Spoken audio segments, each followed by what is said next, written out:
बिस्मिल्लाहिर्रहमानिर्रहीम। How are you friends? Hopefully all of you are fine. आज हम start करेंगे अपने इंडो पाक हिस्ट्री की सीरीज़ का सेकंड पार्ट, जो कि खिलजी डायनेस्टी और स्लेव डायनेस्टी पर मुश्तमिल होगा। जिन लोगों ने मेरे चैनल को सब्सक्राइब नहीं किया वो काइंडली इसको सब्सक्राइब करें, लाइक करें और शेयर करें, ताकि आपको वक्तन फ़वक्तन ये वीडियो नई आने वाली वीडियोस मिलती रहें।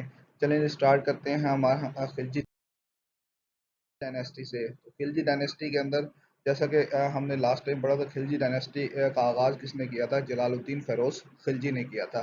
कब किया था? 1290 के अंदर। 1290 के अंदर इसने किसको शिकस्त दी थी? इसने स्लेव डायनेस्टी के लास्ट हुक्मरान अलाउद्दीन कैकोबाद को 1290 के अंदर शिकस्त दी और ये हुक्मरान रहा। ये 6 साल तक ये हुक्मरान रहा। 1296 तक वो अमन की पैरवी करने वाला था और तशद्दुद के बगैर उसको हुकूमत करना चाहता था। उसने अपना एक दामाद अलाउद्दीन खिलजी को काराकार का गवर्नर मुकर्रर किया था। अलाउद्दीन खिलजी उसका दामाद था और उसका भतीजा भी था। 1292 में जलालुद्दीन ने मंगोलों को शिकस्त दी। 1296 के अंदर अलाउद्दीन खिलजी ने उसकी हुकूमत को कमज़ोर देखते हुए अपने चचा के साथ गद्दारी की और उसको कत्ल कर दिया और ख़ुद तख्त पर बैठ गया। अलाउद्दीन खिलजी ने अपने जनरलों, जिनका नाम अलग खान और नुसरत खान था, उनको गुजरात भेजा ताकि वो गुजरात को फतह कर सकें। वो पहला ऐसा सुल्तान था जिसने जनूबी हिंद पर हमला किया।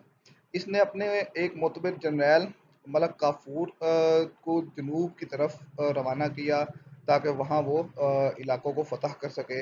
मलक काफूर ने मुख्तलिफ फरूआत हासिल की और दिल्ली सल्तनत को जनूबी हिंद तक फैला दिया। रामेश्वरम के इलाके में उसने एक मस्जिद को तामीर किया।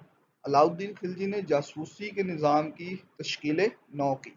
इसने सोशल पार्टियों, शराब पर पाबंदी लगाई। इसने एक मुस्तकिल खड़ी फौज मुतारिफ कराई।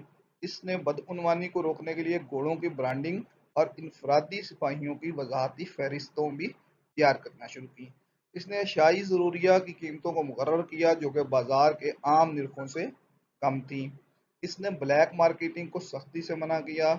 इसने हिंदुओं के लिए इम्तयाजी पॉलिसियों पर अमल किया और हिंदू बरादरी पर इसने जजिया, चरागा टैक्स और हाउस टैक्स जैसे टैक्स नाफिज किए।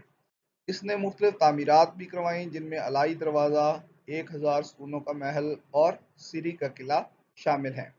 अलाउद्दीन खिलजी बस ताकतवर हुक्मरानों, खिलजी डायनेस्टी के ताकतवर हुक्मरानों में से एक ताकतवर हुक्मरान था।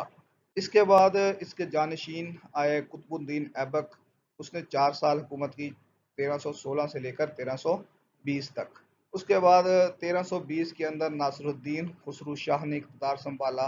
नासरुद्दीन खुसरू शाह ने इक़्तिदार संभाला और उसने ये खिलजी डायनेस्टी का लास्ट हुक्मरान था और इसने अपने इक़्तिदार को तुगलक डायनेस्टी के सुपुर्द कर दिया, जो कि हम नेक्स्ट पढ़ेंगे इंशाअल्लाह। चलें जी, इस पैराग्राफ के अंदर से हम जो भी कुछ एमसीक्यूज हमारे पेपर के मुताबिक बनते हैं, उनमें से कुछ एमसीक्यूज को डिस्कस करते हैं ताकि हमें पता चले हमने जो पैराग्राफ पढ़ा है वो हमें आता भी है कि नहीं। चलें, खिलजी डायनेस्टी का पहला जी एमसीक्यू है जी, who was the ruler after the Jalaluddin Firoz Khilji? कौन था जलालुद्दीन फिरोज खिलजी के बाद कौन हुक्मरान बना? तो हमने अभी देखा कि अलाउद्दीन खिलजी हुक्मरान कब बना था? 1296 के अंदर। 1296 में इसने उसके साथ गद्दारी की और हमने ससुर को कत्ल किया। उसके बाद ही what was Alauddin Khilji relation with Jalaluddin Firoz Khilji? Jalaluddin Firoz Khilji के साथ अलाउद्दीन का क्या रिलेशन था? तो वो उसके ससुर थे। देन हमारे पास है जी, which city did the Alauddin Jalaluddin Firoz Khilji appoint Alauddin as the governor? कौन से शहर का उसको गवर्नर बनाया था? तो वो काराका का था गवर्नर, ऑप्शन बी। देन आपके पास है जी, When did the Jalaluddin Feroz Khilji defeated the Mongol? तो जलालुद्दीन फिरोज खिलजी ने मंगोलों को कब शिकस्त दी थी? तो वो दी थी 1292 के अंदर। देन है जी हमारे पास, who betrayed and assassinated Jalaluddin Firoz Khilji? किसने जलालुद्दीन फिरोज खिलजी को कत्ल किया? तो वो उसके दामाद थे अलाउद्दीन खिलजी साहब। देन हमारे पास है जी, Which region did the Alauddin Khilji general Alaka Khan and Nusrat Khan conquer? तो कौन से इलाकों को उसने अलग खान और नुसरत खान ने फतह किया था?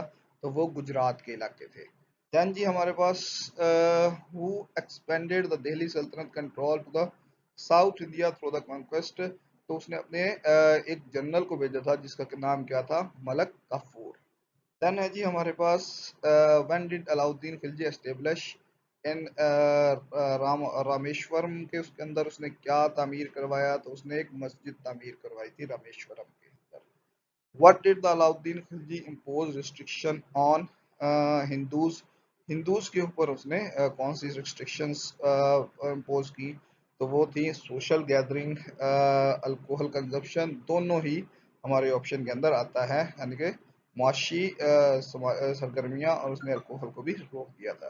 देन उसके बाद क्या है जी, what system did the Alauddin Khilji initiate for the horses and individual soldier. तो उसने ब्रांडिंग सिस्टम इनके लिए मुतारिफ करवाया था कि हर घोड़े को ब्रांड कर दिया गया था।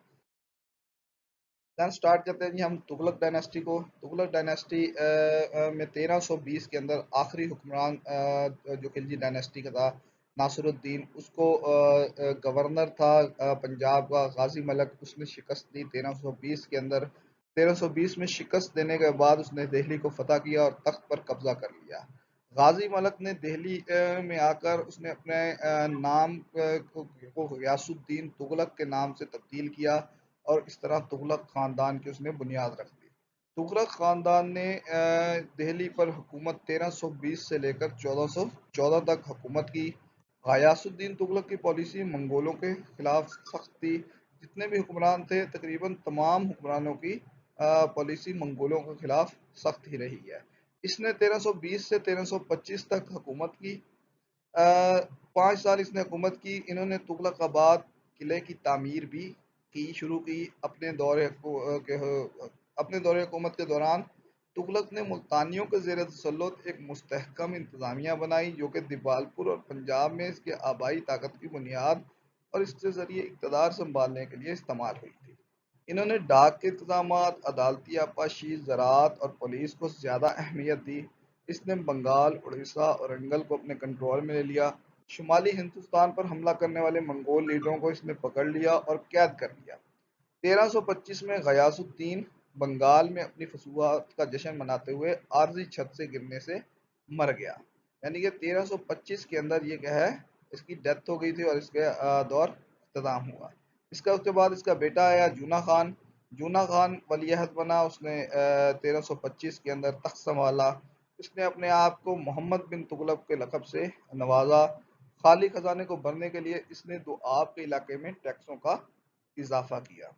चलें जी, यहाँ तक जितना भी हमारा कवर हो गया है। यहाँ इस पैराग्राफ का हम एमसीक्यूज देख लेते हैं, इनमें जो मेन एमसीक्यूज आ रहे हैं उसमें जी सबसे पहले जी, when was the Tughlaq dynasty established, कब तुगलक डायनेस्टी बनी। तुगलक डायनेस्टी स्टार्ट हुई थी 1320 बीसी के अंदर। 1320 बीसी से 1414 तक तुगलक डायनेस्टी रही थी। देन हमारे पास जी, which fort did Ghiyasuddin Tughlaq initiated the constructions of. कौन सा गयासुद्दीन तुगलक ने कौन सा, यानी कि गाजी मलक ने कौन सा किला बनाया, तो उसने तुगलकाबाद किला तामीर किया। नैने जी, which territories did the Ghiyasuddin Tughlaq bring under his control. कौन से इलाके उसने अपने कंट्रोल में लिए थे, तो वो थे बंगाल और उड़ीसा थे। बंगाल और उड़ीसा। पंजाब तो उसके पहले ही कंट्रोल में था, नागौर भी उसने बाद में लिया। दिल्ली और आगरा भी उसके पहले कंट्रोल में था, जबकि दीपालपुर भी उसके कंट्रोल में पहले से ही था। तो बंगाल और उड़ीसा के इलाके उसने बाद में अपने कंट्रोल में लिए। देन भी, who succeeded the Ghiyasuddin Tughlaq after his death. उसके बाद कौन हुक्मरान बना, तो उसका बेटा मोहम्मद बिन तुगलक, जिसका असल नाम क्या था, जूना खान। देन उसके बाद जी, how did the Muhammad bin Tughlaq try to address the empty treasury issue. तो वो क्या था, वो इंक्रीज टैक्स था कि अपने खजाने को उसने बढ़ाना था। चलिए जी, मोहम्मद बिन तुगलक को आगे लेकर चलते हैं। मोहम्मद बिन तुगलक की गवर्नमेंट के अंदर उसने टैक्स बहुत ज़्यादा लगा दिए थे, हिंदुओं पर भारी टैक्स लगाए, जिसकी वजह से बहुत सारे लोग भाग कर जंगलों की तरफ चले गए, जिसकी वजह से काश्तकारी का निज़ाम बहुत ज़्यादा मुतासर हुआ और खुराक की किल्लत पैदा हो गई। इसने अपने दारुल हुकूमत को देवगिरी मुंतकिल किया। उसके बाद जब वहाँ मुश्किलात का सामना करना पड़ा तो दोबारा इसने अपनी दारकूमत को दिल्ली में मुंतकिल कर दिया। इसने तांबे की करेंसी वापस करवाई बनाई, लेकिन तांबे की करेंसी तांबे की कमी की वजह से उसे वो वापस लेना पड़ी। इसने मंगोल हमले से बचने के लिए मंगोल रहनुमा तमाशरीन को भारी ताइफ दिए, जिसकी वजह से इसके खजाने पर बहुत ज़्यादा बोझ पड़ा। मोहम्मद बिन तुगलक की जो पॉलिसियाँ थी वो बहुत अच्छी थी, लेकिन इसने निफाज उसको नहीं कर सका, उसको नाफिज ना कर सका, जिसकी वजह से वो नाकाम हो गई। इसे मिक्सचर ऑफ अपोजिट भी कहा जाता है। मिक्सचर ऑफ अपोजिट किसको कहा जाता है? इसकी पॉलिसियों को मिक्सचर ऑफ अपोजिट भी कहा जाता है। ये ऐसा हुक्मरान था, ये फर्स्ट हुक्मरान था जिसने चीन के साथ ताल्लुकात को इस्तवार किया। इसी के दौर में ही मशहूर सियाज इब्न बतूता, जिसका जिक्र अक्सर हम अपनी किताबों में पढ़ते हैं, उसने इसी के दौर में हिंदुस्तान का दौरा किया। मोहम्मद बिन तुगलक ने 1351 के अंदर इसने वफात पाई। इसके बाद इसका कज़न जो है 1351 के अंदर वो हुक्मरान बना और 1388 तक वो हुक्मरान रहा। इसने मोहम्मद बिन तुगलक की तरफ से दिए गए तमाम ज़रूरी कर्जों को वापस कर दिया। किसने? इसके कज़न फेरोज शाह तुगलक ने। इन्होंने रेवेन्यू अफसरान की तनख्वाहें भी बढ़ा दी। इसने तमाम गैर कानूनी और गैर मनसूबा टैक्सों का खात्मा कर दिया। इसने 4 अहम टैक्स आयद किए, जिसमें खराज, ज़मीन की पैदावार का 10वां हिस्सा, उसके बाद खुमस, माल गनीमत का 5वां हिस्सा, जजिया और मखसूस मजहबी मकासद के लिए मुसलमानों पर ज़कात टैक्स आयद किए।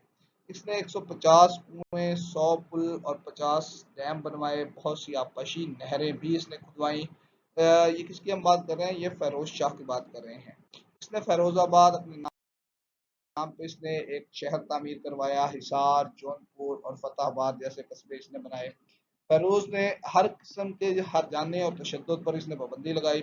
ब्राह्मणों पर इसने जजिया आयद किया। इसने हस्पताल, मैरिज ब्यूरो और एक एम्प्लॉयमेंट ब्यूरो भी इसने कायम किया। इसने दीवाने बंदगान यानी गुलामों के लिए अलग डिपार्टमेंट कायम किया। फेरोज के जानशीन इसके गयासुद्दीन तुगलक, सानी अबू बकर और नासरुद्दीन मोहम्मद तुगलक थे। फेरोज के जानशीन ज़्यादा मजबूत या काबिल नहीं थे, जिसकी वजह से तुगलक सल्तनत कमज़ोर पड़ गई और सिर्फ पंजाब और दिल्ली तुगलकों के मातहत रहे। तैमूरलंग ने 1398 में हिंदुस्तान पर हमला किया और नासरुद्दीन मोहम्मद बिन तुगलक के दौर में उसने हमला किया। तैमूर के हमले के बाद तुगलक खानदान की रही सही ताकत भी ख़त्म हो गई। आखिरकार 1414 के अंदर खिजर खान ने तुगलक खानदान की हुकूमत का खात्मा किया और सैयद खानदान की बुनियाद रखी। तो 1414 में हमारा क्या नाम है, तुगलक खानदान ख़त्म हो गया। उसके बाद हम इसके चलते हैं जी इसके एमसीक्यूज की तरफ। सबसे पहला इस पैराग्राफ के अंदर एमसीक्यूज है जी, what was the reason behind the neglect of the agriculture and food security during the Muhammad bin Tughlaq reign? क्या किस वजह से एग्रीकल्चर जो है वो निगलेक्ट हुई मोहम्मद बिन तुगलक के दौर में? तो उसने टैक्सेस बहुत ज़्यादा लगाए थे, हैवी टैक्सेस उसने लगाए थे फार्मर्स के ऊपर, हिंदुओं के ऊपर। देन उसके बाद ही where was the capital initially shifted from the Delhi during the Muhammad bin Tughlaq? Muhammad bin Tughlaq के दौर के अंदर दिल्ली से कैपिटल कहाँ शिफ्ट किया गया? तो वो देवगिरी के अंदर शिफ्ट किया गया था। चलें, नेक्स्ट है हमारे पास जी, why was the capital eventually relocated back to Delhi? Delhi की तरफ वापस क्यों लाया गया? क्योंकि बहुत सारी उसको मुश्किलात का सामना करना पड़ा था। Political instability, proximity of borders, trade, availability of the resources in Delhi, Mongol, ये पॉलिटिकल इंस्टेबिलिटी की वजह से उसे वापस लाना पड़ा। देन हमारे पास है जी, what was the new currency introduced during the Muhammad bin Tughlaq reign? Muhammad bin Tughlaq के दौर के अंदर कौन सी करेंसी? तो उसने कॉपर के कॉइन्स को मुतारफ करवाया था, तांबे के कॉइन्स को मुतारफ करवाया था, लेकिन तांबे की कमी की वजह से उसको करेंसी वापस लेनी पड़ी थी। How many soldiers were assembled to conquer the Khurasan, Iraq, फ्रांसिस्किया? तो 3,70,000 आदमियों की फौज उसने तामीर की थी इन इलाकों को फतह करने के लिए।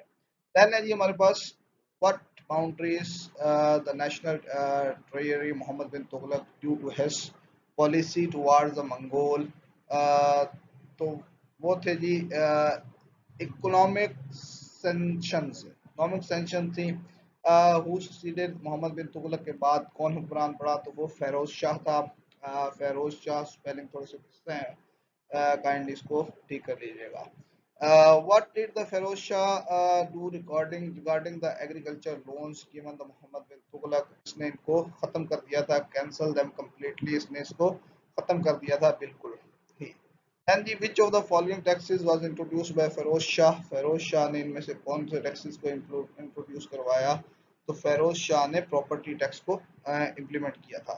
देन जी हमारे पास what did the Feroz Shah do the improve irrigation and water resources, तो उसने नहरें बनवाई, encourage the rain water, heaviest implemented water to evacuate the capital near the river, तो उसने ये नहरें वगैरह बनवाई थी, option A.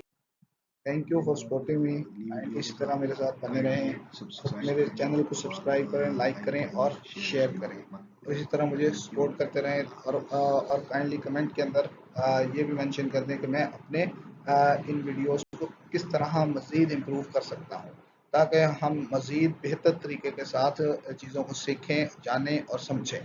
Thank you very much, शुक्रिया एंड अल्लाह हाफिज़।